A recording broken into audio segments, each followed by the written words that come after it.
नमो अरिहन्ताणम् नमो सिद्धानं नमो आयर्याणम्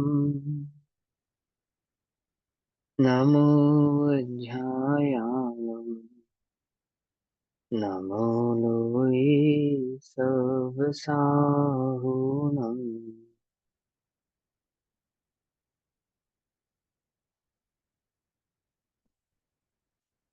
मङ्गलं भगवान् वीरो मङ्गलं गौतमो गणे मङ्गलं कुन्दकुन्दार्त्यो जैनधर्मोऽस्तु मङ्गलम् सर्वमङ्गल्यमाङ्गल्यम् सर्वकल्याणकारकम् प्रधानां सर्वधर्माणां जैनं जयतु शास्त्रम्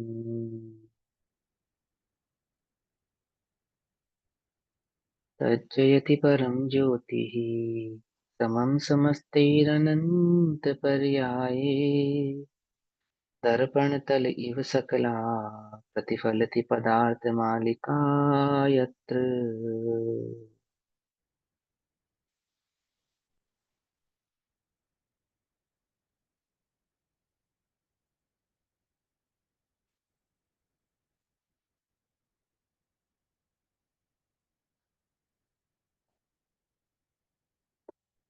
हमारी रात्रिकालीन कक्षा का विषय चल रहा है यदि पुरुषार्थ सिद्धि उपाय प्रमाण। पुरुषार्थ सिद्धि उपाय का स्वाध्याय हम सभी सत्याणुव्रत के अंतर्गत और असत्य का दूसरा भेद, सत्याणुव्रत के अंतर्गत असत्य के दूसरे भेद की चर्चा हम कर रहे हैं कि असत्य वचन किसे कहना। और श्लोक नंबर है 96, 93 नंबर का श्लोक है। भाव चलेगा कि सत्य में जो विपरीत भाव है, ऐसा असत्य असत्य वचन नहीं कहना।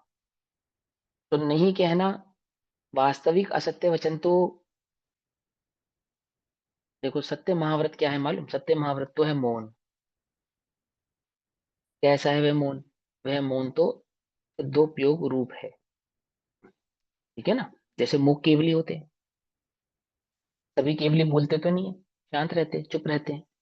भरत के 99 पुत्र आदिनाथ भगवान के, वो जन्म से बोले ही नहीं, है ना। वे सब कैसे थे? सत्यव्रत के धारी थे। और कदाचित कहना भी पड़े, बोलना भी पड़े, क्योंकि आत्मा तो वास्तव में वचन का कर्ता नहीं है ना। शब्द तो उद्गल का परिणमन है, जिसमें जीव का उपयोग मात्र लगता है। और उपयोग यानी कि ज्ञान और दर्शन वह जीव का स्वभाव है। कदाचित कहने का विकल्प भी आता है, कहते भी हैं। तो आचार्य कहते हैं कि वस्तु स्वरूप ही कहा जाए और वस्तु स्वरूप ही सुना जाए, बस इतना ही सत्य वचन है।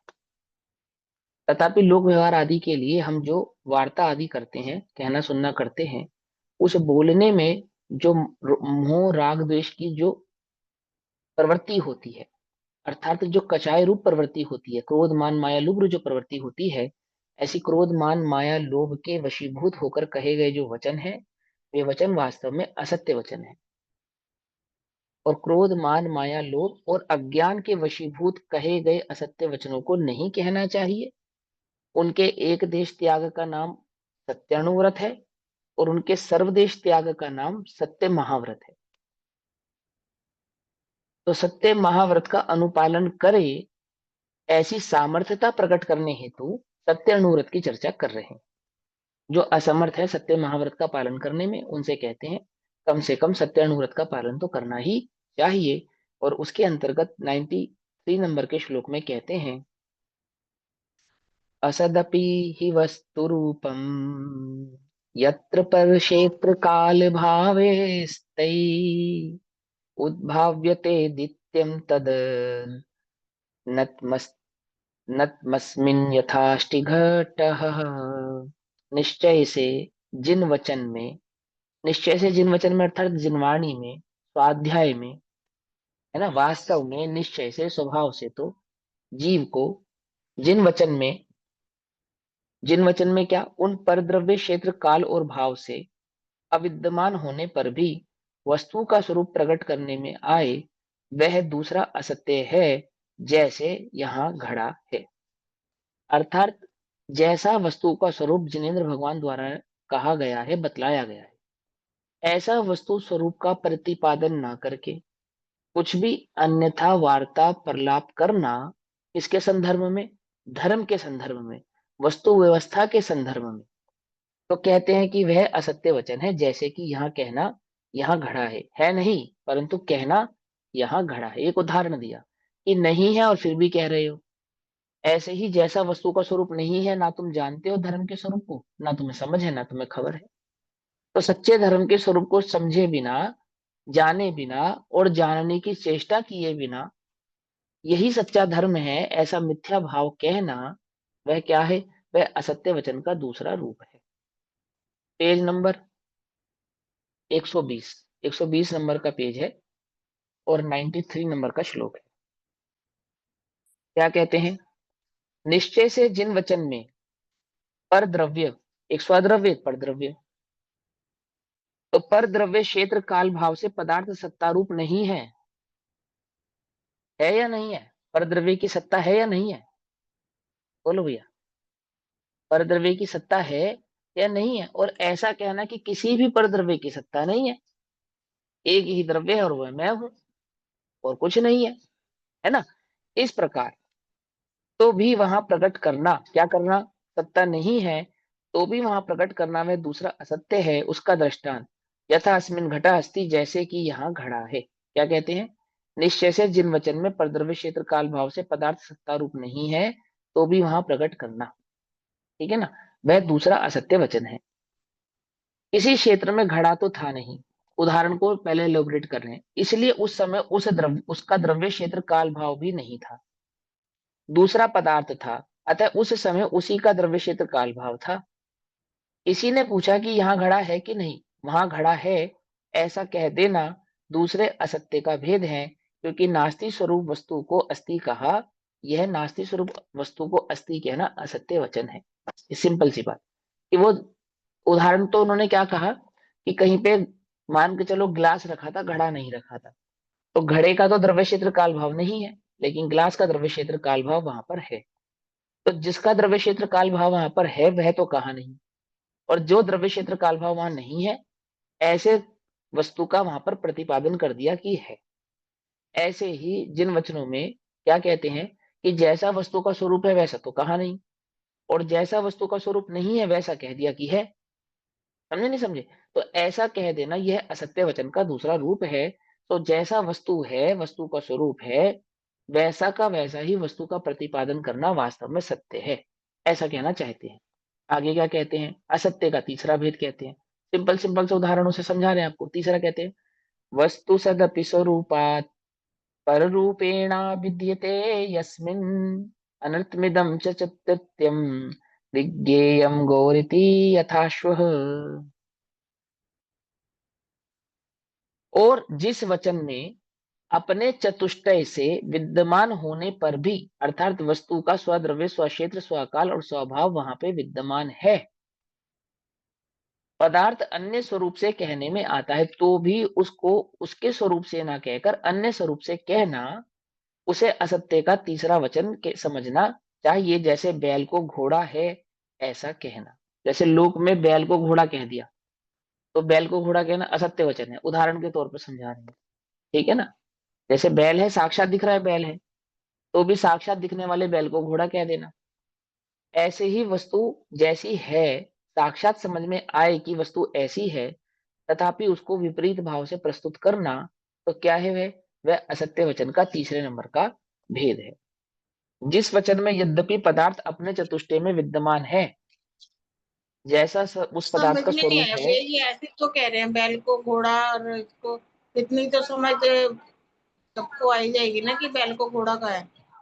हाँ, तो जैसे किसी को नहीं समझ में है ना, किसी को त्रियंत्र की समझ नहीं है, मान के चलो उन्होंने एक उदाहरण दिया कि छोटे बच्चे ने पूछा, मान के चलो फॉर एग्जाम्पल, ये कौन है, ये क्या है, तो है तो वो बैल और आपने कह दिया घोड़ा, तो लोक में किसी बैल को घोड़ा कहने पर सभी कह देंगे ये तो सत्य वचन है।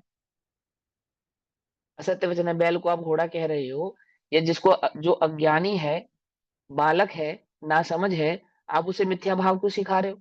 बैल को घोड़ा क्यों सिखा रहे हो? बैल को बैल कहो, घोड़े को घोड़ा कहो। ऐसे ही लोक में अज्ञानी कौन है? जो वस्तु स्वरूप को जानने वाला नहीं है। ऐसे वस्तु स्वरूप को नहीं जानने वाले को वस्तु का विपरीत स्वरूप कह देना, अथवा जीव द्रव्य को पुद्गल समझा देना, पुद्गल को जीव कह देना। आई बात समझ में? जैसा उसका प्रतिपादन होना चाहिए, जैसा उसका स्वरूप है, उसका स्वचतुष्टय है, उसका वैसा का वैसा स्वचतुष्टय स्थापित न करके अन्य ही कोई भाग उसमें स्थापित कर दिया आपने। क्या है ये असत्य वचन का तीसरा भेद है। जैसे जिस वचन में यद्यपि पदार्थ अपने चतुष्टय में विद्यमान है, यद्यपि पदार्थ का जैसा चतुष्टय है, वह पदार्थ अपने वैसे स्वचतुष्टय में विद्यमान है, तथापि उस पदार्थ को अन्य पदार्थ रूप से कथन किया जाए, उसे तीसरा असत्य जानो। उसका उदाहरण ये दिया, यथा गो अश्वहा, जैसे बैल को घोड़ा कहना। इसी क्षेत्र में बैल अपने चतुष्टय में स्थित था। वहां किसी ने पूछा कि यहाँ क्या है, तो कहने में आया कि यहाँ घोड़ा है। ठीक है ना? इस प्रकार वस्तु को अन्य रूप कहना, यह असत्य का तीसरा भेद है। बहुत सिंपल सिंपल उदाहरण देकर आपको समझा रहे हैं। इसके भाव को अच्छे से क्लियर करूंगा मैं आगे एक साथ। असत्य का चौथा चौथा भेद क्या है? ग्रहित मत संयुक्त प्रियमति मपि भवति वचन रूपम यतः सामान्येन त्रेधा मतमिदन्वतम तुर्यम तु। और यह चौथा असत्य समान सामान्य रूप से ग्रहित, पाप सहित और अप्रिय, इस तरह तीन प्रकार का माना गया है, जो कि वचन रूप है। कैसा कैसा? असत्य कैसा माना गया?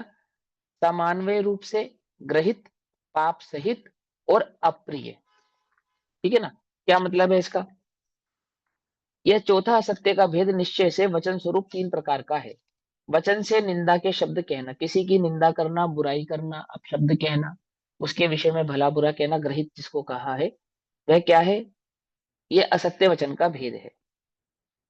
हिंसा सहित वचन बोलना, मार डालो, मार दूंगा, छोड़ूंगा नहीं, इस प्रकार के जो हिंसामय वचन बोले जाते हैं, धमकी देने वाले वचन, मारदाने के वचन आदि, डराने के वचन, भय उत्पन्न कराने के वचन, तो इस प्रकार कषाय की तीव्रता से कहे गए जो वचन है, तो यह भी असत्य वचन है। अप्रिय अर्थात दूसरे को बुरे लगे ऐसे वचन बोलना। ठीक है ना? जैसे गाली देना, अपशब्द कहना, अथवा अंधे को अंधा कहना, लगड़े को लंगड़ा कहना, है ना? ऐसा किसी को मर्म भेदी वचन कहना, उसका उपसंहार अर्थात उसके हास्य आदि करना, उसका उच्चाटन करना, उसके चित्त को विचलित करने वाले वचन कहना, ये सब क्या है? ये सब असत्य वचन की श्रेणी में आते हैं। ठीक है ना? इन चार भेदों में प्रथम ही ग्रहित वचन का स्वरूप कहते हैं। अब ग्रहित वचन का स्वरूप कहते हैं, जो चार वचन ऊपर कहे ना, उनमें ग्रहित वचन का स्वरूप समझाते हैं। पैशून्यहास गर्भम कर्कश मंज संजम परलपितम च अन्यदपि यदुत्स सूत्रम तत्सर्वम ग्रहितम गदितम। दुष्टता अथवा निंदा रूप हास्य वाला, किसी की निंदा करना, किसी पे हंसना, निंदा कर करके, उसकी बुराई कर करके, अथवा उसकी कमियां गिनाना, अथवा उसकी कमियां जानकर हंसना, कठोर मिथ्या श्रद्धान वाला और प्रलाप रूप बकवाद, तथा और भी जो शास्त्र विरुद्ध वचन हैं, वे सभी निंद वचन कहे गए हैं। ठीक है ना? विकथा आदि के जो वचन कहे गए हैं, विपरीत भाव को कहने वाले जो वचन कहे गए हैं, हिंसा आदि करने के स्वरूप को बढ़ाने वाले जो वचन कहे गए हैं, अथवा किसी का उपहास करने के जो वचन कहे गए हैं, ये सारे के सारे वचन निंद वचन कहे गए हैं। जिस वचन में दुष्टता हो, कूटनीति हो, दुष्टता हो, है ना, इस प्रकार जो वचन अन्य जीव को बुरा करने वाले हो, अपने को रौद्र ध्यान कराने वाले हो, रौद्र ध्यान माने खूब जोर से हंसी आ गई आपको, मायाचारी के वचन शब्द कहकर, किसी को इस तरह के अपशब्द कहकर, नीचा दिखाकर, अथवा किसी का बुरा कर कर आपको रौद्र ध्यान उत्पन्न हुआ है, अर्थात क्रोध की पूर्ति में प्रसन्न होना रौद्र ध्यान है। इसी प्रकार मान माया लोभ की पूर्ति में प्रसन्न होना रौद्र ध्यान है। समझ में बात? आपको क्रोध मान माया लोभ उत्पन्न हुआ, और आपने उस कषाय की पूर्ति कर ली, किसी पे गुस्सा आया और गुस्से में आपने किसी को थप्पड़ मार दिया, और वो आपका कुछ नहीं बिगाड़ पाया, आप प्रसन्न हो रहे हो, ये रौद्र ध्यान है। इसी प्रकार आपने कुछ ऐसे शब्द बोले जिन शब्दों को सुनकर सामने वाला दुखी हो गया, दीन हो गया, हीन हो गया, परेशान हो गया, उसकी परेशानी को देखकर, उसकी दुख को देखकर आप प्रसन्न हो रहे हो, तो वह क्या हुआ, वो रौद्र ध्यान हो गया। सामने वाले जीव को ऐसे वचन कहे जिसे सुनकर वो दुखी हो गया और उसके दुख को देखकर आप प्रसन्न हो, ऐसा। जो वचन अन्य जीव का बुरा करने वाला हो, अपने को रौद्र ध्यान कराने वाला हो तथा हास्य मिश्रित हो, है ना, दूसरे जीव का मर्म छेदक हो, दिल दुखाने वाला हो, मन दुखी करने वाला हो, ऐसा स्वयं को प्रमाद कारक हो, प्रमाद कारक हो अर्थात स्वयं की कषाय को बढ़ाने वाला हो, प्रमाद माने कषाय को बढ़ाने वाला हो, कर्कश, कठोर हो, अर्थात सुनने में बुरा लगे, है ना, असमंजस, मिथ्या श्रद्धांधि स्वरूप हो और अप्रमाण रूप हो, है ना, तथा अन्य भी शास्त्र विरुद्ध वचनों को ग्रहित वचन में गर्भित समझना चाहिए। अर्थात जो मिथ्या श्रद्धान बढ़ाने वाले वचन होते हैं, कुदेव कुगुरु कुशास्त्र की श्रद्धा बढ़ाने वाले वचन होते हैं, लोक में कुरीतियों के परिचायक जो वचन होते हैं, कुरीतियों का प्रचार करने वाले जो वचन होते हैं, आदि आदि, ये सारे के सारे वचन क्या कहलाते हैं, ये सब गर्भित ग्रहित नाम के निंदा रूपी असत्य वचन कहलाते हैं। यह ग्रहित नाम निंदा का है। जिन वचन की शास्त्र में निंदा की गई हो वह सब ग्रहित वचन है। कौन से शास्त्रों में, नीति शास्त्रों में, धर्म शास्त्रों में जिन वचनों की निंदा की गई हो, समझ में बात, धर्म शास्त्रों में भी और नीति शास्त्रों में भी, ये लोक जिस नीति आदि वचन शास्त्रों लिखा में हुआ है, जिस वचन, भी। जिस वचन मतलब जो जो वचन, जिन वचन जिसको नहीं है, जिस वचन लिखा हुआ है। हाँ जिस वचन है, ठीक है, जिस वचन ही तो ठीक है, जिस वचन को कहने से, जिस वचन माने जिस प्रकार के वचन बोलने से सामने वाले को दुख उत्पन्न हो, उसके मिथ्यात्व का श्रद्धान बढ़ता हो, उसकी कषाय बढ़ती हो और उसको देखकर आपको प्रसन्नता होती हो, जो अप्रिय हो, कठोर हो, निंदनीय हो, शास्त्र विरुद्ध हो, नीति विरुद्ध हो, इस प्रकार के जो वचन कहे जाते हैं, वे सभी के सभी वचन कैसे हैं कि वे ग्रहित नामक निंदा असत्य वचन है। दूसरे सावध संयुक्त असत्य वचन का स्वरूप बतलाते हैं। 97 नंबर का श्लोक। छेदन भेद न मारण कर्षण वाणिज्य चौर्य वचनादि तत्सावध्यम यस्मात् प्राणिवद धादः प्रवर्तन्ते, यस्मात् प्राणिवधादः प्रवर्तन्ते। छेदन, भेदन, मारण, शोषण, व्यापार या चोरी आदि के वचन हैं। कैसे वचन, जो छेदन रूप हो, मर्म को छेदने, दिल को छेदने वाले हो, भेदने वाले हो, चित्त को अति दुखी कर देने वाले हो, मार डालूंगा, मार देने के आदि के संदर्भ के वचन हो, शोषण करने वाले वचन हो, डराने वाले, शोषण माने डराना, मारण करना यानी कि मार डालेंगे आदि आदि, इस तरह के वचन कहना, शोषण करना जैसे सामने वाले के चित्त में भय आदि उत्पन्न कर देना, व्यापार या चोरी आदि के वचन है, वे सब पाप युक्त वचन है। व्यापार वचन भी, व्यापार वचन मतलब कि मिथ्या व्यापार आदि के जो संभाषण आपस में किए जावे, गलत तरीके के व्यापार आदि के जो वचन आपस में कहे जावे, वे सारे के सारे वचन हैं, वे सब पाप युक्त वचन हैं, क्योंकि ये प्राणी हिंसा आदि पाप रूप परिवर्तन करते हैं, है ना, माने ऐसे ऐसे व्यापार आदि की चर्चा करना जिसमें प्राणियों की हिंसा गर्भित हो, समझे ना, तो उन्होंने उसको व्यापार व्यापार वचन भी डाल दिया, इसके अंदर व्यापार वचन शब्द का भी प्रयोग किया। तो कैसे है, व्यापार करने के अथवा पर वस्तु की चोरी, सॉरी पाप युक्त हो, व्यापार या चोरी आदि के वचन हो, चोरी करने की सलाह देना, है ना, ऐसे भी वचन होते हैं ना कि लोग चोरी करने की सलाह देते हैं, टैक्स चुराने की सलाह देते हैं, अन्य अन्य तरह की चोरी करने की सलाह देते हैं, खोटी वस्तु बेचने की सलाह देते हैं, झूठ बोलने की सलाह देते हैं, इस प्रकार से। तो क्या कहते हैं, शोषण, व्यापार या चोरी आदि के वचन हैं, वे सब पाप युक्त वचन हैं, क्योंकि ये प्राणी हिंसा आदि पाप रूप परिवर्तन करते हैं। ये वचन कैसे हैं, जिनमें प्राणियों की हिंसा गर्भित है और पाप की प्रवृत्ति जुड़ी हुई है, पाप की प्रवृत्ति के पोषक है, जो अन्य जीव के नाक आदि छेदन के, काटने के, मारने के, खींचने के, अन्नादिक हिंसक व्यापार करने के अथवा पर वस्तु की चोरी करने आदि के वचन कहने में आए, वे सभी सावध्य पाप सहित झूठ का स्वरूप है, क्योंकि इनसे प्राणियों का घात होता है। देखो क्या कहा टीका में, अच्छा आचार्य कल्प पंडित टोडरमल जी ने, उन्होंने कहा कि ऐसे वचन कहना कि किसी पशु की, चाहे पुराने जमाने में पशुपालन होता था ना, तो पशुपालन में ये सलाह देना कि इसका कान छेद दो अथवा इसकी नाक छेद दो, रस्सी बांधने के लिए करते ना, अथवा काटने आदि के लिए, किन्हीं किन्हीं, जैसे आपने देखा होगा कुछ एक नया फैशन चला था बीच में, अब तो है नहीं, कुत्ता पालते थे तो उसके कान काट लेते थे अथवा उसकी पूंछ काट देते हैं, है ना, देखा, लोक में एक ऐसा प्रचलन चला था बीच में कि कुत्ता पालते थे तो उसकी पूंछ कटवा देते थे या कान कटवा देते थे।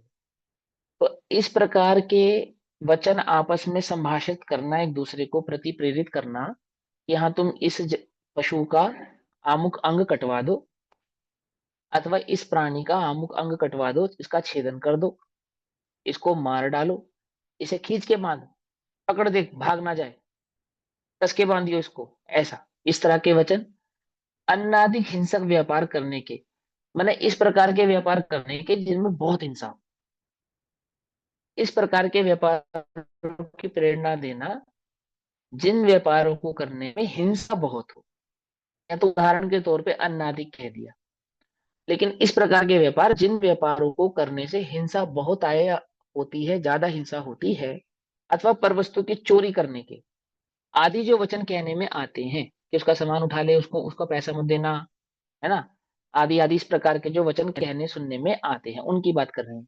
वे सारे कैसे हैं कि वे सभी के सभी सावध्य पाप सहित होने से झूठ के स्वरूप है, असत्य के वचन है, झूठ के वचन है, क्योंकि इनमें प्राणियों का घात होता है। इस प्रकार के वचनों से क्या होता है, प्राणियों का घात होता है। अवध का अर्थ पाप है, अतः जिस वचन से पाप की प्रवृत्ति हो उसे सावध्य कहते हैं, सहित, अवध माने पाप और सावध्य माने पाप सहित, ऐसे वचन जो पाप की प्रेरणा करने वाले हो, पाप की प्रेरणा प्रेरित करने वाले हो, पाप की ओर प्रेरित करने वाले हो, इस प्रकार के वचन कहना तो सावध्य वचन कहलाते हैं। अब अप्रिय असत्य का स्वरूप कहते हैं। अप्रिय सत्य माने ऐसे शब्द कहना जो अप्रिय शब्द हो, कठोर शब्द हो, है ना, तो उनका स्वरूप कहते हैं।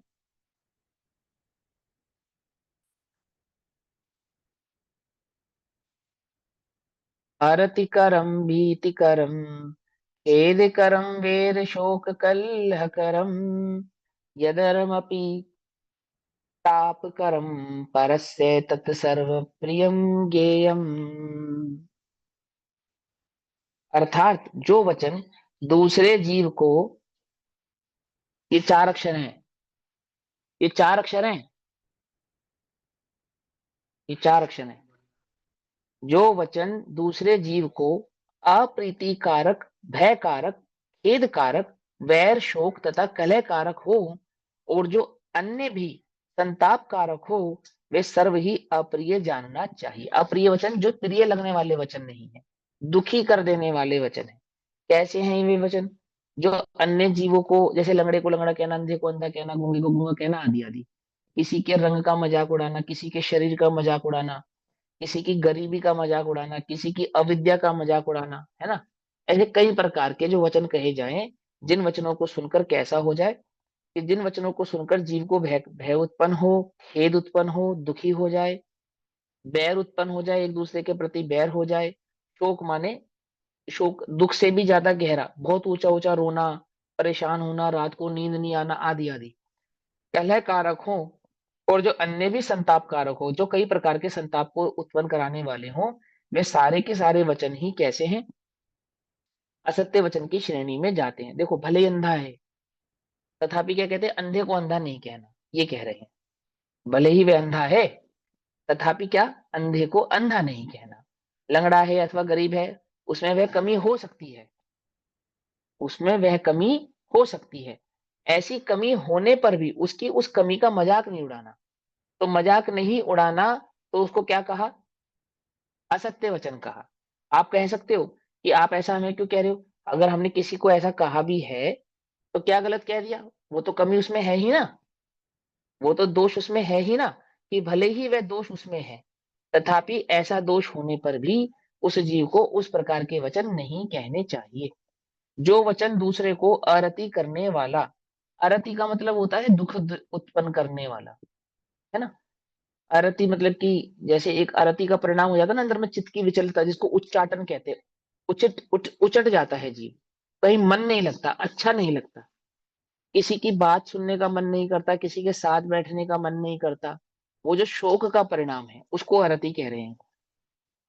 जो वचन दूसरे को अरति करने वाला, अर्थात बुरा करने वाला हो, भय उत्पन्न करने वाला हो, खेद उत्पन्न करने वाला हो, तथा वैर शोक और कलह कराने वाला हो, तथा अन्य जीव को आताप अनेक प्रकार के दुख उत्पन्न करने वाला हो, ऐसे सभी वचन अप्रिय झूठे के ही भेद हैं।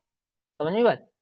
भले ही वे सत्य हैं, भले ही वे सत्य वचन हैं, लेकिन ऐसा होने पर भी कैसे हैं वे सभी के सभी भजन वचन झूठ की श्रेणी में आते हैं। असत्य वचन में हिंसा का सद्भाव दिखलाते हैं। अब इन असत्य वचनों में हिंसा का सद्भाव किस प्रकार से है तो बतलाते हैं। सर्वस्मिन् सर्वस्मिन्नप्यस्मिन् प्रमत्त योगेक हेतु कथनम यत अनरत वचनेपि तस्मान्यतम हिंसा समवत रति। क्योंकि इन सभी वचनों में प्रमाद सहित योग ही, क्या कहा, जो वचन हमने पीछे आपको जिन वचनों के भेद बतलाए, उन सभी वचनों में क्या है, कषायों का भाव ही है, कषाय का परिणाम ही है। क्या कहते हैं, उन सभी वचनों में प्रमाद सहित योग, प्रमाद सहित योग का मतलब हो गया मिथ्यात्व जमा कषाय, इनका योग अर्थात जुड़ान, आपने जो वचन कहे हैं, इस प्रकार के वचन बिना मिथ्यात्व के और बिना कषायों के कहे नहीं जाते हैं। क्रोधमान माया लोभ अथवा मिथ्यात्व जब तक चित्त में नहीं हो, परिणामों में नहीं हो, तब तक इस प्रकार के वचन क्या नहीं होते, कहे जाते नहीं है। इसलिए इन सभी वचनों में प्रमाद सहित योग ही एक हेतु कहने में आया है, और इसलिए असत्य वचन में भी हिंसा निश्चित रूप से आती है। किसकी हिंसा है, जो चित्त का मलिनता, अपने चित्त की मलिनता हुई कषायों के कारण, और जो दूसरे के चित्त की मलिनता की आपने कषायों के कारण, है ना। तो वह एक दूसरे के चित्त की जो मलिनता हुई, उस चित्त की मलिनता के कारण वे सभी के सभी क्या हो गए, वे सभी के सभी हिंसा हो गए हैं, हिंसा का भाव हो गए। इन सभी प्रकार के झूठ वचनों में प्रमाद योग ही कारण है। प्रमाद योग हो गया मन वचन काय को तो कहते हैं योग, और प्रमाद कहते हैं कषाय और मिथ्यात्व को। तो मिथ्यात्व और कषाय की युति से जुड़ा हुआ ये मन वचन काय का जो परिणाम है, ठीक है ना।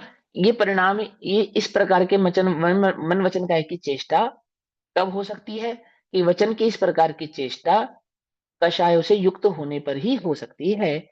इसलिए झूठ वचन बोलने में हिंसा अवश्य ही होती है, कारण कि हिंसा प्रमाद सहित योग से ही होती है।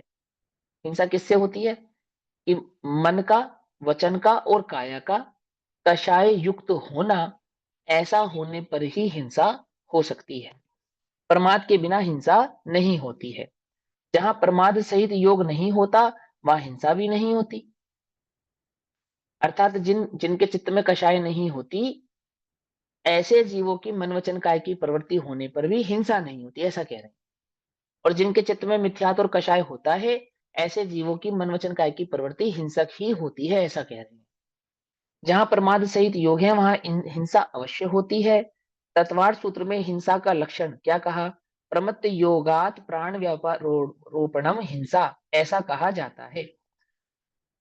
अर्थात प्रमाद के योग से प्राण का घात करना हिंसा है। किसके प्राणों का घात करना, अपने अथवा पर के, अथवा पर के, है ना। अपने प्राणों का घात भी करना अथवा पर के प्राणों का घात करना, ये दोनों ही क्या कहलाते हैं, हिंसा कहलाते हैं। अब प्रमाद सहित योग को हिंसा का कारण क्यों कहा गया है, तो 100वें नंबर के श्लोक में कहते, शतक पे क्या कहते हैं, है ही तो प्रमत्त योग निर्दिष्टे सकल वित्त नानाम हेयानुष्ठानादेरनुवदनम भवति ना सत्यम। समस्त झूठ वचनों का प्रमाद सहित योग हेतु निर्दिष्ट करने में आया होने से, इस लोक में जितने भी असत्य वचन कहे जाते हैं, जितने भी कषाय युक्त वचन होते हैं, असत्य वचन होते हैं, वे सभी के सभी असत्य वचन, जितने भी प्रकार के असत्य वचन कहे ना, अप्रिय, कटुक, कठोर, मिथ्या आदि आदि भेद से जितने भी वचन कहे, वे जितने भी प्रकार के असत्य वचन हैं, वे सभी प्रकार के असत्य वचनों का जो कारण है, वो या तो जीव का मिथ्यात्व है या कषाय। बिना मिथ्यात्व और बिना कषाय के तो असत्य वचन कहे जाते नहीं है। तो यहां कहते हैं कि समस्त झूठ वचनों का प्रमाद सहित योग हेतु निर्दिष्ट करने में आया होने से, निर्दिष्ट माने एक ही लक्षण है झूठे वचन कहने का, तो असत्य वचन कहने का एक ही लक्षण है। क्या लक्षण है? कि वह लक्षण है प्रमाद। प्रमाद माने कषाय और मिथ्यात्व। हे उपादेय आदि अनुष्ठानों का कहना झूठ नहीं है। क्या कह? निर्दिष्ट करने में आया होने से हे उपादेय आदि अनुष्ठानों का कहना झूठ नहीं है, अर्थात समस्त झूठ वचनों का कारण प्रमाद सहित योग को बतलाकर, ऐसा बतलाकर फिर हे और उपादेय का बारंबार कथन करना झूठ नहीं है, यह स्पष्ट करते हैं। अर्थात हे उपादेय झूठ नहीं है, एक को गौण करना एक को मुख्य करना ये झूठ नहीं है, लेकिन निर्दिष्ट क्या किया गया है? कषाय और मिथ्यात्व को निर्दिष्ट किया गया है। निर्दिष्ट माने कि कंपलसरी, यही एकमात्र कारण है कि जीव असत्य वचन कहेगा, या तो मिथ्यात्व के वशीभूत कहेगा या तो कषायों के वशीभूत होकर कहेगा। असत्य वचन के जो त्यागी महामुनि हैं, वे हे और उपादेय का बारंबार उपदेश करते हैं। यानी हे और उपादेय में क्या होता है? किसी को गौण करना, किसी को मुख्य करना। तो गौण और मुख्यता ये सत्य वचन नहीं है। कोई ये कहे कि वीतरागी मुनिराज जो होते हैं या जो जिन वचन होते हैं या जो ज्ञानी जन होते हैं, ये भी असत्य वचन कहते हैं। कैसे असत्य वचन कहते हैं मालूम? जैसे हम तुमको कोई उदाहरण के रूप में कोई कहानी सुनाए, और वो कहानी सत्य भी हो सकती है असत्य भी हो सकती है, जरूरी तो नहीं हमेशा सत्य ही हो, है ना। जैसे मैंने तुमको एक उदाहरण के रूप में क्या कहा था, अकलंक और निकलंक का उदाहरण दिया था, याद है कल? तो अकलंक और निकलंक बौद्ध मठ में पढ़ाई करने के लिए गए। तो क्या बोलकर गए? कि हम जैन नहीं है और हम बौद्ध अनुयायी हैं, ऐसा बोलकर गए ना। और वहां सबने कहा बुद्धम शरणम गच्छामि, तो इन्होंने क्या बोला? इन्होंने भी कहा बुद्धम शरणम गच्छामि। उन्होंने कहा धम्मम शरणम गच्छामि, तो इन्होंने भी कहा धम्मम शरणम गच्छामि।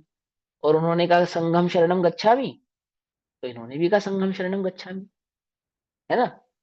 तो सत्य कहा या असत्य कहा? असत्य कहा। सीधी सी बात है, वचन तो बिल्कुल असत्य है। वे तो जैन है, अंतरंग से तो जैन है। अंतरंग में तो क्या चल रहा है? अरिहंता शरणम पवज्जामि, सिद्धा शरणम पवज्जामि, साहू शरणम पवज्जामि, और कह रहे बुद्धम शरणम गच्छामि, है ना। तो आचार्य कहते हैं कि सुनो भाई, असत्य तो है, वो वचन असत्य तो है, परंतु वह वचन कषाय गर्भित है क्या? अर्थात अपनी किसी कषाय की पूर्ति अथवा दूसरे के अहित के भावना वाला असत्य है क्या? ऐसा असत्य वचन जो या तो अपने क्रोधमान माया लोभ की पूर्ति के लिए कहा जा रहा हो, अथवा जो दूसरे के अहित के लिए कहा जा रहा हो, क्या वह वचन असत्य है? बोलो। तो आचार्य कहते हैं कि देखो, जैसा है वैसा नहीं कहना, ऐसा असत्य तो है, उसका निषेध नहीं है। ऐसा असत्य होने पर भी ये ऐसा असत्य नहीं है जिस असत्य से किसी का बुरा होता हो, दूसरे का या अपना, हिंसा होती हो दूसरे की या अपनी, मर्म छिदता हो अर्थात दुखी होता हो दूसरा कोई या अपना स्वयं का आत्मा। ऐसा होने के कारण वह असत्य वचन की श्रेणी में नहीं है। लेकिन वो गुण स्थान प्रमाण का भेद है। तो उदाहरण दिया मैंने, उनका तो एक उदाहरण दिया। कोई ये कहे कि मुनिराज भी तो कि कई प्रकार के कथानक कहते हैं, उसमें कुछ कथानक सच्चे होते हैं कुछ झूठे होते हैं। कितने ही कथानकों में नाम सच्चे झूठे होते हैं, बनावटी होते हैं, अपने मन से कह दिए जाते हैं। अब जरूरी तो नहीं है ना मुनिराजों को सारी कथाओं में सभी पात्रों के नाम अच्छे प्रकार से याद ही हो, कुछ नाम वो बनाकर भी लिखते हैं। कुछ कथाएं कच्ची पक्की याद होती हैं, तो उनको छोटा बड़ा अपने अनुसार कर देते हैं। जैसे फॉर एग्जाम्पल, भरत भगवान भरत पहली बार भगवान आदिनाथ के समुचरण में गए और उन्होंने इन इन वचनों द्वारा आदिनाथ भगवान की स्तुति की। तो जो जो वचन आदिनाथ भगवान के समक्ष भरत ने कहे थे और आचार्य ने जो ग्रंथ में लिखे हैं, क्या वे वही वचन थे? जरूरी तो नहीं है। वे वचन उससे अलग भी हो सकते हैं, हो सकते ही नहीं हो सकते हैं। हो सकता है उन्होंने प्राकृत में कही हो, तुमने संस्कृत में लिख दिया, ऐसा भी हो सकता है। हो सकता है, नहीं हो सकता है। और यह भी हो सकता है कि इस प्रकार के वचनों का प्रयोग भरत ने किया ही ना हो, और आपने कहा कि उन्होंने इस प्रकार से वचन कहे थे।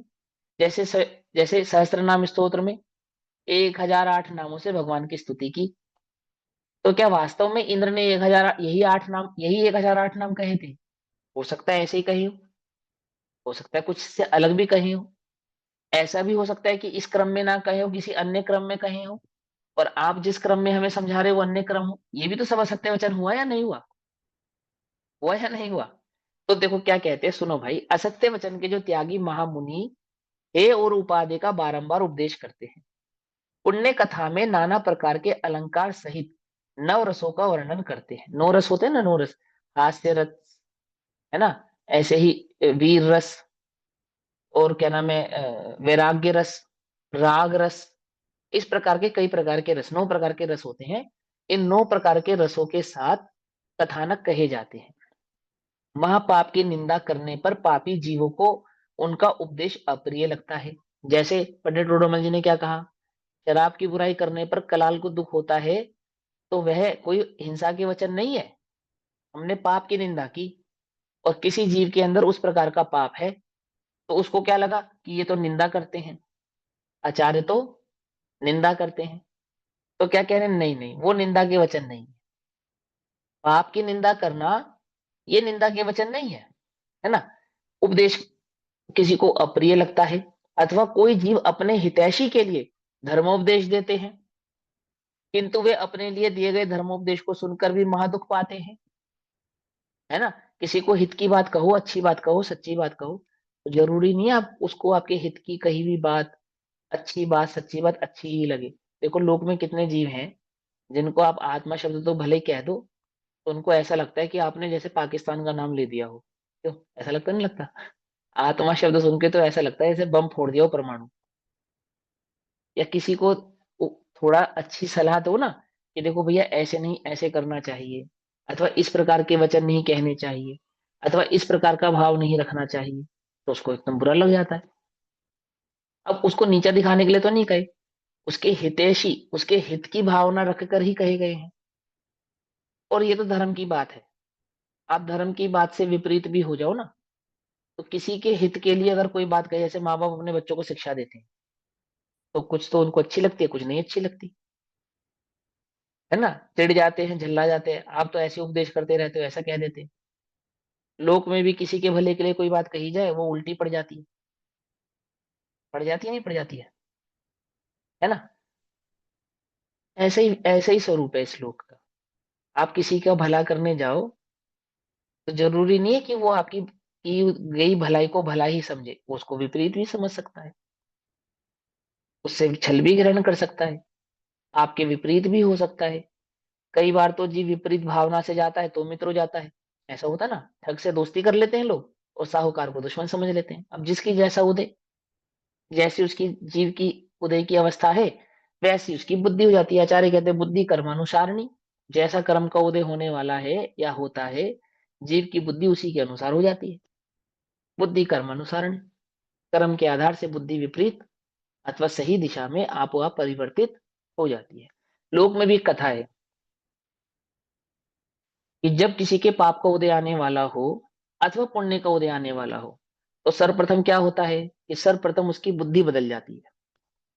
कुछ नहीं होता और कुछ नहीं होता, क्या होता है, उसकी विचारधारा बदल जाती है, उसकी बुद्धि बदल जाती है। कल तक जो प्रिय लग रहे थे वो अप्रिय लगने लगते हैं, जो अप्रिय लग रहे थे वो प्रिय लगने लगते हैं। आई वो समझ में? बुरा वक्त आने वाला हो तो बुरे लोगों से दोस्ती हो जाती है, अच्छे लोग बुरे लगने लगते हैं। अच्छा वक्त आने वाला हो तो अच्छे लोगों से दोस्ती हो जाती है, बुरे लोग बुरे लगने लगते हैं। होता है या नहीं होता है? होता है ना। ऐसा ही जगत का स्वरूप है, ये किसी के द्वारा किया गया, निश्चित किया गया नहीं है। ऐसा ही स्वतंत्र परिणमन है। आचार्य क्या कहते हैं, हित की बात कही गई हो, धर्म उपदेश सुनकर भी जीव महादुखी हो जाता है, परंतु उन आचार्यों को असत्य का दोष नहीं लगता है, क्योंकि उनके वचन प्रमाद या कषाय गर्भित नहीं है। जब वे कथानक कह रहे हैं, उस कथानक में हेय उपादेय भाव भी कहते हैं।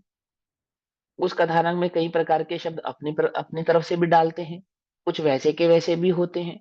ऐसे नाना प्रकार के कथानक आदि करने कहने पर, उपदेश आदि करने पर क्या नहीं होता? असत्य वचन का दोष लगता नहीं। क्यों नहीं लगता सत्य वचन का दोष? क्योंकि वे कषाय गर्भित और मिथ्यात्व गर्भित नहीं है। जिन वचनों को सुनकर आप दुखी हो जाओ, वे सभी के सभी वचन असत्य नहीं है। धर्म उपदेश सुनकर भी आप दुखी हो सकते हैं, हित की बात सुनकर भी आप दुखी हो सकते हैं। आई बात समझ? हम वह सत्य वचन की श्रेणी में नहीं जाएंगे। आपका भला करने के लिए कहे गए बातों को सुनकर भी आपको बुरा लग सकता है। होता है ना कई बार, कभी कभी ऐसी बात कहनी पड़ती है समझाने के लिए जो नहीं कहनी चाहिए। ऐसा भी करते हैं कई बार, लेकिन वो अहित के लिए नहीं कही जाती, हित के लिए कही जाती, प्रेरित करने के लिए की जाती है, जोश दिलाने के लिए कही जाती है। ऐसे ही वे कहते हैं कि आचार्यों के चित्त में प्रमाद नहीं है, अर्थात कषाय नहीं है और मिथ्यात्व नहीं है। ऐसे मिथ्यात और कषाय रहित चित्त के साथ कहे गए जो वचन हैं, ऐसे धर्मोपदेश आदि हित हित की कही गई बातें, ये सब असत्य वचन की श्रेणी में नहीं जाती। असत्य वचन की श्रेणी में तो वही वचन जाते हैं जो पाप गर्भित होते हैं, कषाय गर्भित होते हैं या मिथ्यात्व गर्भित होते हैं, जो इस लोक में पांच इंद्रिय के विषय सेवन का पोषण करने वाले हैं, अथवा जीव के चित्त में मोह राग द्वेष की कषायों को उत्पन्न करने वाले हैं। ऐसे वचन ही वास्तव में कैसे वचन है? असत्य वचन है।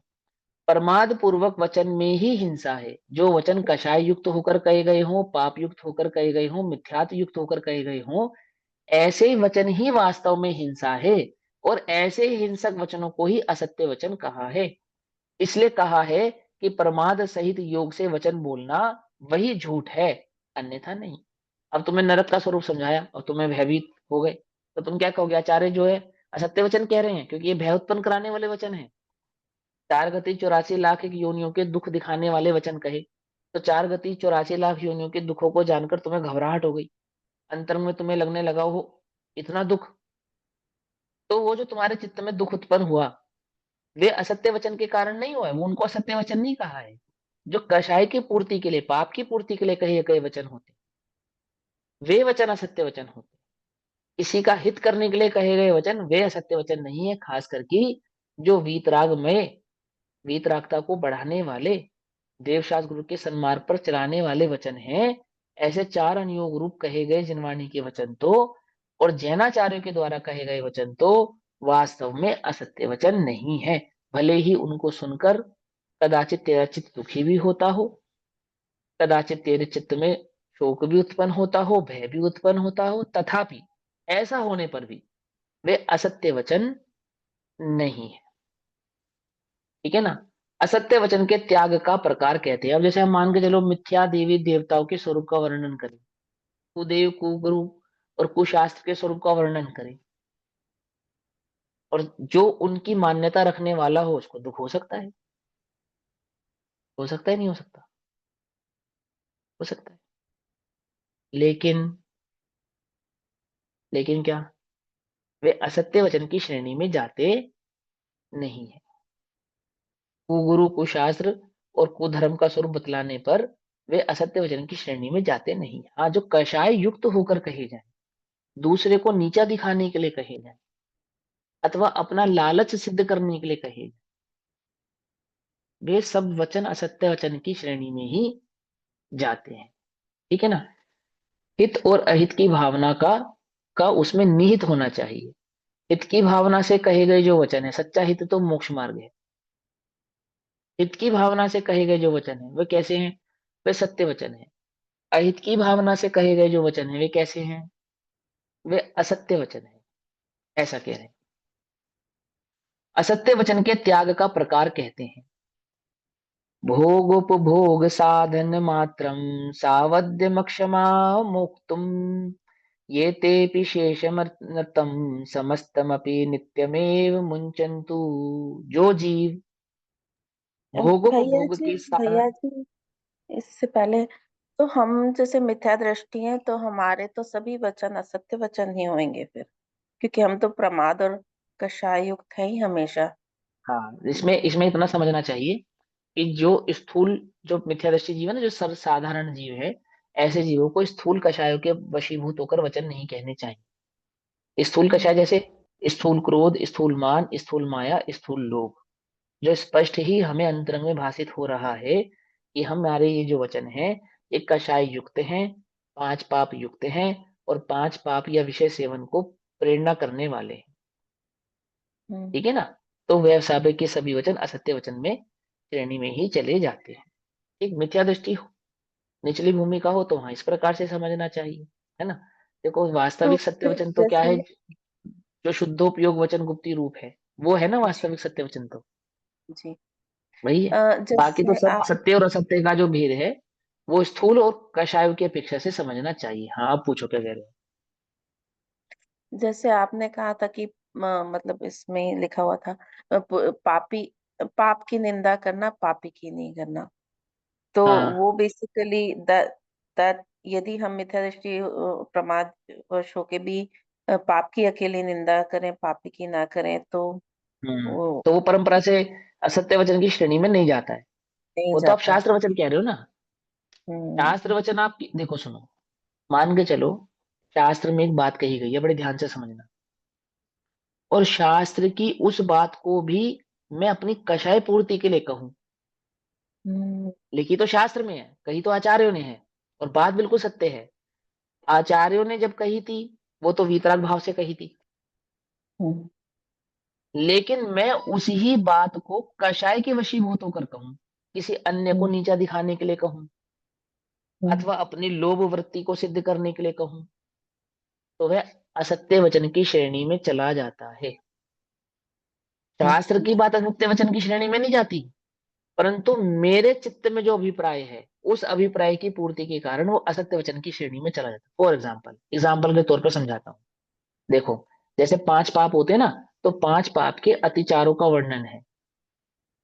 हम्म तो हमने अतिचार पढ़े। अतिचार जैसे हमने पढ़ा, चोरी का अतिचार। तो चोरी के अतिचार में हमने सीखा, समझाया हमको कि मान के चलो, अ, तेल का बर्तन घी के बर्तन में डाल दिया गलती से। कोई दुकानदार है, जैन है, सत्य अणुव्रत का पालन करने वाला है, और वो घी तेल का व्यापार करता है। ठीक है ना? और वो चोरी का वर्णन समझाते समय उन्होंने कहा कि गलती से जानबूझ के नहीं, गलती से घी का जो बर्तन है, वो तेल के बर्तन में मिला दिया या डाल दिया, या तेल का जो बर्तन है वो घी के बर्तन में मिला दिया। तो होता क्या है कि जो घी है उसकी वो है सस्ते दाम का, और जो घी घी है वो है महंगे दाम का। तो सस्ते दाम का जो नापने का था ना पैमाना, उसमें थोड़ा सा तेल पड़ा था। वो थोड़ा सा तेल ज्यादा घी में मिक्स होकर घी में तुल कर घी के भावों में बेच दिया। जानबूझ के नहीं किया, जानबूझ के नहीं किया, लेकिन कदाचित ऐसा हो गया।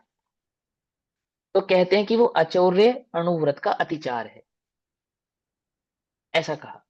अब उस अतिचार का सहारा लेकर मैं आपको चोरी की प्रेरणा करने लगूं कि कोई बात नहीं, घी में थोड़ा तेल मिला देने में, वो अतिचार है भैया, वो चोरी नहीं है। क्या कहा?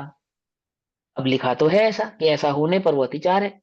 ऐसा होने पर भी जो मैंने उसका अर्थ किया, अथवा जिस भावना से उसको समझाया, वो भावना तो अंतरंग में लोभ प्रवृत्ति की ही थी, कषाय प्रवृत्ति की ही थी। तो क्या हो गया? वो हिंसात्मक असत्य वचन ही हो गया। जैसे हम्म किसी ने कहा कि भैया, आप इतना अच्छा स्वाध्याय कराते हो, इतना बढ़िया पढ़ाते हो, और खुद इतना क्रोध करते हो, या खुद ऐसा काम करते हो, और मैं बदले में ये कहूं कि भैया, ज्ञानियों के भी राग द्वेष की परिणति होती है ना? तो गलत कहा या सच कहा? अपने है? प्रोटेक्शन के लिए कहा तो फिर गलत ही कहा। तो गलत कहा ना। हम्म और लेकिन ये तो लिखा तो शास्त्र में ऐसा है, असत्य हम्म वचन है ये। तो क्या कहना चाहिए मुझे? कि हाँ, ये मेरी कमी है, आप सही कहते हो, मुझे ऐसी प्रवृत्ति नहीं करनी चाहिए, यह प्रवृत्ति छोड़ने योग्य है। ये तो है ज्ञानी का वचन।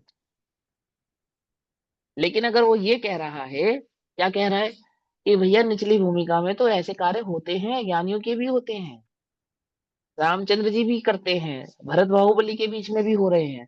मैंने कर दिया तो क्या हुआ? बात तो सच्ची कही उसने, झूठ तो नहीं कही। और आगम में प्रमाण भी है। लेकिन वह प्रमाण यदि अपनी कषाय पूर्ति के लिए दिया गया है, यदि वह प्रमाण अपने अपने मान, अपने क्रोध, अपनी माया, अपने लोभ, अपने पाप की प्रवृत्ति के लिए किया गया है, उसके प्रोटेक्शन के लिए कहा गया है, तो वह प्रमाण सत्य होते हुए भी असत्य वचन की श्रेणी में चला जाए। हम्म। आगम से कहा आपने तो, समझ में आई बात? कहते हैं ना, उपदेश तो ऊंचा चढ़ने के लिए दिया जाता है ना। हाँ, उपदेश तो ऊपर चढ़ने के लिए भी कहा जाता है। भाई पांच पांच पापों की और कषाय की पूर्ति के लिए तो नहीं दिया जाता, हम्म। है ना? ऐसा, और ऐसे कई दूसरा, सारे पापों में कई प्रकार के दोष होते हैं, तो उनको स्वरूप को इसी प्रकार से समझना चाहिए। हाँ, दूसरा क्या? वो घी और तेल के एग्जाम्पल में वो जो अतिचार था, यदि सम्यक दृष्टि ज्ञानी परमात्मा होते उनके तो नहीं अतिचार होता, वो तो इसका बहुत होता है, ध्यान रखते अतिचार हैं। होता है। अतिचार होता है, पांचवें गुण स्थान तक किसी भी जीव की अतिचार हो अच्छा, सकती प्रमाद प्रमाद और है कषाय ना? युक्त है तो हो ही गई होगा। हाँ, पर होगा ही होगा नहीं, सावधानी रखते हैं कि ना हो। ना हो, सावधानी रखते हुए हो जाता है। हो जाता है, हाँ, जो असावधान निरतिचार, हाँ, जो निरतिचार होता है, वो निरतिचार तो मुनिराजों का होता है। का होता है, गॉट इट, हाँ, ठीक है। श्रावकों का तो अतिचार सहित ही होता है। होता है। अतिचार सहित होता है, लेकिन अतिचारों में सावधान होते हैं, सावधानी करते करते हो जाता है। समझे नहीं हम्म। समझे? देखो, एक इंटेलिजेंट बच्चा एग्जाम लिखने जाता है, तो पूरी सावधानी से लिखता है कि कोई भी आंसर मैं गलत ना लिखूं। तथापि कदापि कोई अक्षर, कोई मात्रा, है ना, किसी हाइफन आदि, फुल स्टॉप आदि की गलतियां हो जाती हैं। लिखने में कोई मिस्टेक हो जाती है, हो जाती है, नहीं हो जाती है, पर वो गलती जानबूझ के नहीं करता, होशो हवास में नहीं करता, कदाचित हो भी जाती है। तो वो इसी प्रकार ज्ञानी के जीवन का अतिचार है बस। गलती तो है, लेकिन वो गलती सावधानी पूर्वक हुई है, सावधान रहते रहते हुई है, ध्यान रखते रखते हुई है। आई बात समझ में? नहीं समझ में? आप गाड़ी चला रहे हो, सड़क पे पूरा ध्यान है आपका, और एकदम से कोई गड्ढा आ गया, तो थोड़ा सा बैलेंस बिगड़ता भी है, गाड़ी उछलती भी है। एकदम से कोई पत्थर आ गया, सबको झटका लगता भी है, लेकिन कोई उसे बुरा नहीं मानता। लेकिन अगर आप फोन पे बात कर रहे हैं, इधर उधर आपका ध्यान है, अथवा ड्रिंक एंड ड्राइव है, तो सब उसको बुरा मानते हैं, वो गलत कहते हैं कि मैंने अभी तक कोई एक्सीडेंट नहीं किया। अरे भले ही नहीं किया भाई, भले ही नहीं किया, लेकिन ये पाप है, ये गलत है। नहीं जी, प्रमाद युक्त और कषाय युक्त होकर कोई कार्य किया जाए, वह हिंसक ही है, असत्य ही है। और प्रमाद युक्त और कषाय युक्त होकर नहीं करने पर भी कदाचित कोई गलती हो जाए, तो वो हिंसक नहीं है। ऐसा सीधा सीधा सा समझा ना, द्रव्य हिंसा और भाव हिंसा के स्वरूप में स्पष्ट करके तो समझाया उन्होंने, है ना? ऐसे ही यहाँ समझना चाहिए कि वो शास्त्र आदि के वचन भी कहते हों, लेकिन अभिप्राय में अंतरंग अभिप्राय कषाय का हो। अरे शास्त्रों के ऐसे बहुत से वचन हैं जो हम कषाय के वशीभूत होकर कहते हैं, मालूम? दूसरे को नीचा दिखाने के लिए कहते हैं, अथवा पाप की प्रेरणा दिलाने के लिए कह देते हैं, अथवा सामने वाले को अपने पाले में करने के लिए कह देते हैं। ये सब असत्य वचन है, जिन वचनों में एक वीतरागता की ही पुष्टि होती हो। हम्म। सच्चे वचन तो वही वचन है बस, जिसमें हमें ना तो तुम्हें अपना शिष्य बनाना है, ना खुद को तुम्हारा गुरु बनाना है, ना अपनी मिथ्या बातों का पोषण करना है, ना अपने मान का पोषण करना है, ना हमारे द्वारा कहा गया कोई अज्ञान की दशा में असत्य वचन उसकी सिद्धि करनी है। आई बस में पर रूपणों में कई बार गलतियां हो जाती है, हो जाती नहीं हो जाती, बोलो? हो जाती है, उसमें क्या छदमस्त है भैया? हो जाती है। अपनी उन परिरूपणाओं की गलतियों को हम स्वीकार ना करके और आगम से उसके हवाले देने लगे, नहीं हमने सही कहा था, नहीं हमने सही कहा था, नहीं वो इसकी ये अपेक्षा नहीं है, नहीं उसकी वो अपेक्षा नहीं है। जोड़ तोड़ के, तोड़ मरोड़ के हम किसी भी प्रकार से अपनी अपेक्षा सिद्ध करने लगे, वो सब का सब असत्य वचन की श्रेणी में जाता है। सारा का सारा भाव असत्य वचन की श्रेणी में जाता ही है। आई बस समझ में? सहजता से स्वीकार कर लेना चाहिए, सहजता से उस बात को समझ लेना चाहिए। तो ये भाव हमें भली प्रकार से समझना चाहिए। अभी समय हुआ, बाकी चर्चा हम कल करेंगे। ओम नमः सिद्धेभ्य। भैया जी, एक क्वेश्चन इसके बाद, निज निधि निज में बताई, यहाँ अनंत उपकार है उसके लिए, जिन वाणी माँ को वंदना शत। नमो रिहंताणम नमो सिद्धाणम।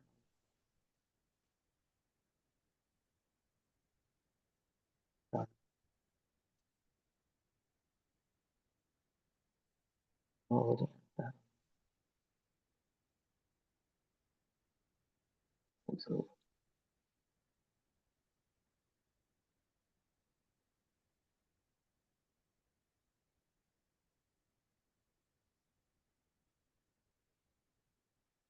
हाँ जी, पूछिए क्या पूछना है आप।